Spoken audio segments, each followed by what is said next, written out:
Denis Villeneuve has become popular in the Hollywood scene ever since he got nominated at the Oscars for Incendie in the category for Best International Feature Film. Ever since, Villeneuve has been sought out to direct big American productions such as Blade Runner 2049 and Dune. Although he is still being snubbed for the Academy Award for Best Directing, theorist Amy J. Ransom states that Villeneuve captures interest in Hollywood due to his French flair and directing style. Although he is gaining much interest on the American scene, Villeneuve started his career in Montreal.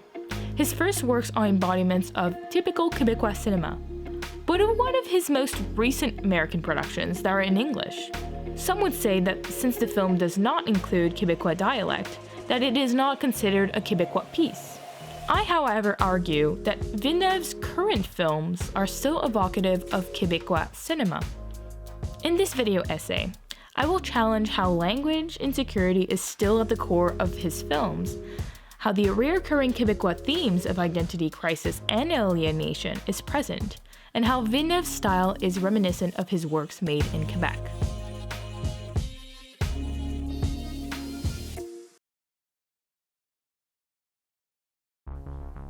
First of all, Denis Villeneuve says it himself in an interview with Q on CBC. Do you still feel like a Quebec filmmaker? Is that still in these films you're making now? I think so. Yeah? Frankly, my influence are still very French Canadian, very from Quebec. I'm still every time I take a camera, I know that my thoughts are going back to some to Pierre Perrault or Michel Brault or people that have nothing to do with people that have nothing. My movies have nothing to do with their work, but still I'm deeply inspired by them, by their relationship with nature, by their relationship with reality, the way they embrace they use cameras. There's something about that I still feel it's in my DNA. Not only that he considers himself still a Quebecois filmmaker, he also states in multiple interviews that he is from Quebec, that he's from Montreal, and that is where he gets his creative spirit. My roots are in Canada. We were born in Canada, and we were our source of inspirations. And it's an honor for us to be here and to represent Canada, definitely speaking. Saying this on multiple occasions shows that he still has a very strong attachment and identity linked to Quebec. In a documentary about Quebec identity made by the NFB, Denis Villeneuve states that he believes that his work is Québécois because of how he is inspired by the power relations between men and women that are very particular in Quebec, that wouldn't be found in any other place in the world. We can see this in his first film, Tendre ou sur Terre, where the relationship between the men and the woman is very interesting. We can see that there's a different power dynamic between the main woman character and the main male characters and the different struggles that they go through. We can also see this in his most recent production, being Dune, where the Bene Gesserit are women, and they are pretty much the ones having all the power into this futuristic world. But this can be found in all of his films, and it's especially strong since most of his main characters are female protagonists. Moving on to my first argument, language. Now, most think that Quebecois films are defined by the French Quebecois dialect. But I argue that there's more to it than that, but there needs to be that language insecurity in the film. And Villeneuve still incorporates this in all of his films. At least it's what builds bridges between communication and multiculturalism and all these themes that are very important in Quebecois and Canadian culture. In his most recent one, Dune, he uses sign language, the voice, foreign language of the Freeman, and English. In Rival, it is about needing to learn a new language to gain bigger perspective on time. In Tendre ou sur Terre, there's a play on speaking French in front of an English taxi driver. This happens multiple times in the film where they're speaking French in front of an English person that doesn't understand them, and how that creates a different dynamic and also a fear for the people that don't understand them, or some mistrust. In Incendie, when the main character goes abroad, she mainly can only speak in French and with a very little amount of English. When she tries to learn more information about her father and her brother, there is a language barrier, so there needs to be an interpreter. And sometimes that can create a lot of tensions because not the whole message is being put across. And I think this inclusion of language is very important as it shows the power relations linked to language and how if we use language to communicate better together, it can build bridges.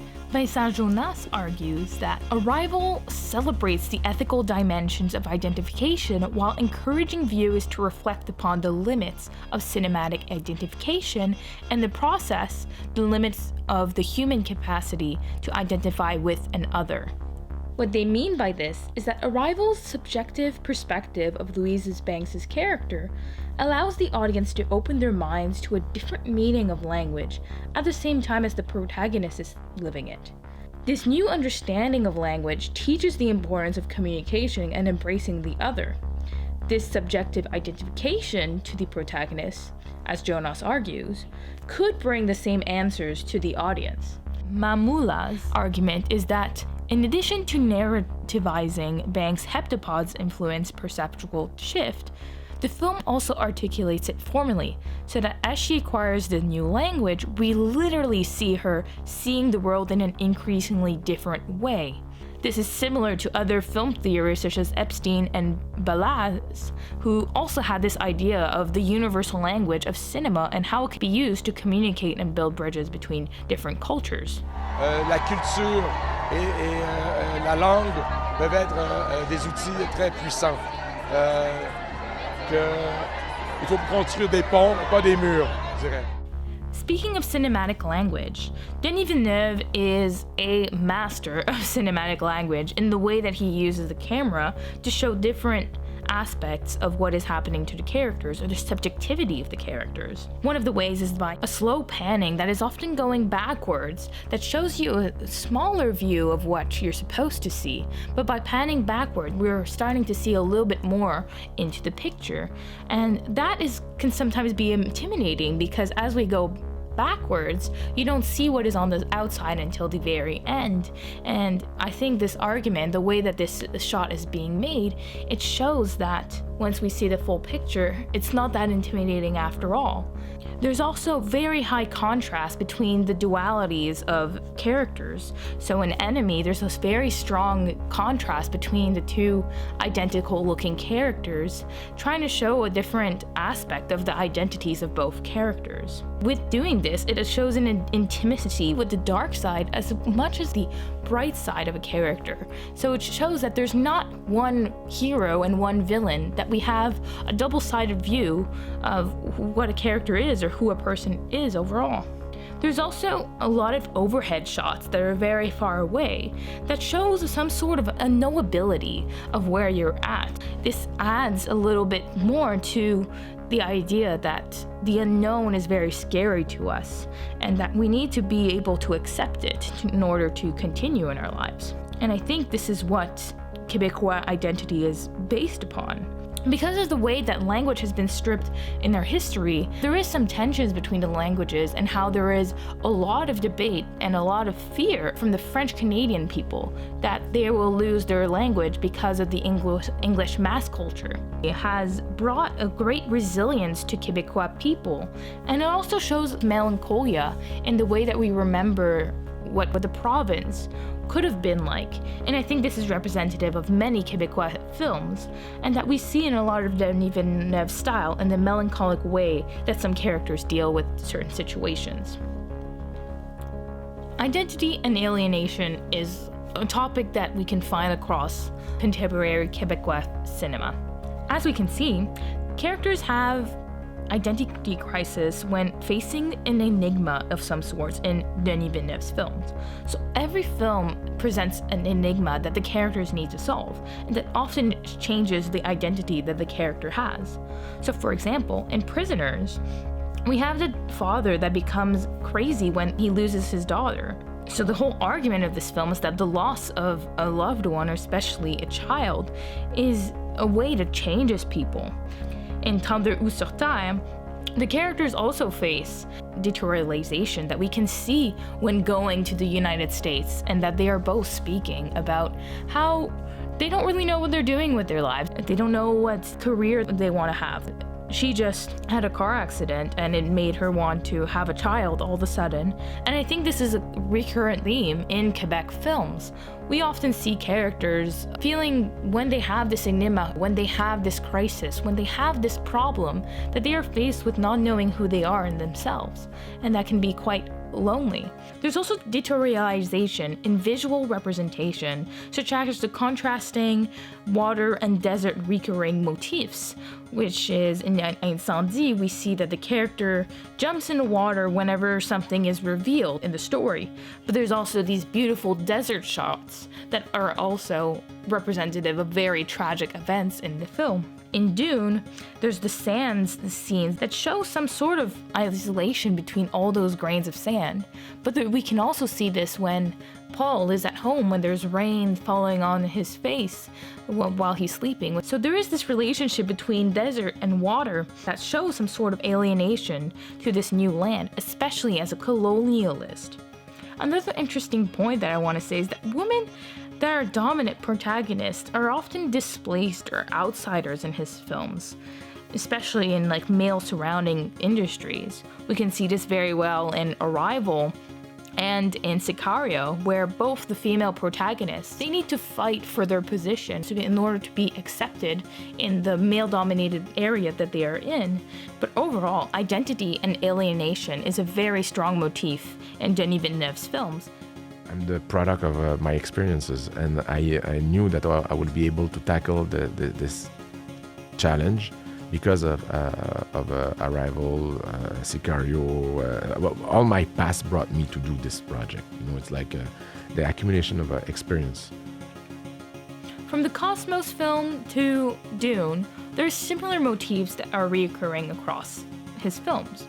We already discussed the water and desert motif, but we can discuss many more here. Pretty much all his films are magic realist films, which is basically that there's some sort of magical element in our real world or something that is recognizable to our real world. Maelstrom is about a talking fish, and Tendre ou sur Terre happens on days that are not on our calendar, but they are treated as normal. When the aliens are coming in on Earth in Arrival, this also happens as well. It happens as if it was happening tomorrow or today.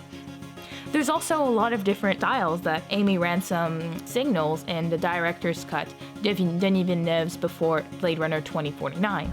Some of the techniques that she outlines is the jump cuts, long takes, visual symbolism in the mise-en-scène, the close-up, and the open-ended films. Now this we can see across all of his films, and it's pretty much how you can recognize them right off the bat. But I think the open-ended films are about accepting uncertainty. And when you arrive at the end of the film and you have this ambiguous ending, especially with films like Prisoners or films like Arrival, where you don't really know what to think and you have to rewatch multiple times, and accepting this uncertainty is a little bit how we need to accept the other and accept what we don't know. And I think that it's really representative of the intercultural aspect that we have in Quebec. He also includes the unfiltered parts of everyday life, and especially when there is violence. Whenever violence is included, such as in Polytechnique or in Sicario or in Incendie, it's a very surprising moment that is often with a very loud bang.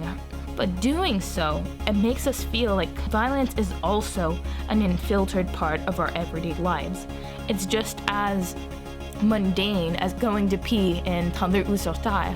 So the reoccurring styles in Denis Villeneuve's films, from his films made in Quebec to the films that he's making in the United States or across the world, there's still similar themes and ideas, and the style is all similar. The way that he was taught in Quebec are still being used and are still being represented in his films that are made in America. And I think that is why that he's being still so celebrated. Montreal is on the edge. It's like creative fuel for me to go with that area. And there's something that it's as an artist, it pushes you forward to try to. It's so beautiful to see everybody, the creativity there. That I love Los Angeles. We spent a lot of time in Los Angeles, but I need to come back from time to time, definitely. Denis Villeneuve's films are still Quebecois films, even though that his recent productions have been made in America. because of the way that he uses language in a form to express himself about the anxieties around it and how it can be used to build bridges and to communicate better with one another. He also chooses to speak of the themes of melancholia and alienation and the identity crisis in all of his films, which have been very interesting in the way that the Quebecois perspective of those elements are still brought into it, especially with the progressive ideas that he has on women. There's also his reoccurring style, which are very representative of the styles and techniques that he learned in Quebec, that he still fosters and continues to bring into his American content and in the ways that he communicates with the actors that he has on set. Overall, I think that he said it himself as well, and I believe it as well. I think that he is a very strong Quebecois filmmaker, and I can't wait to see what he has to bring in the future.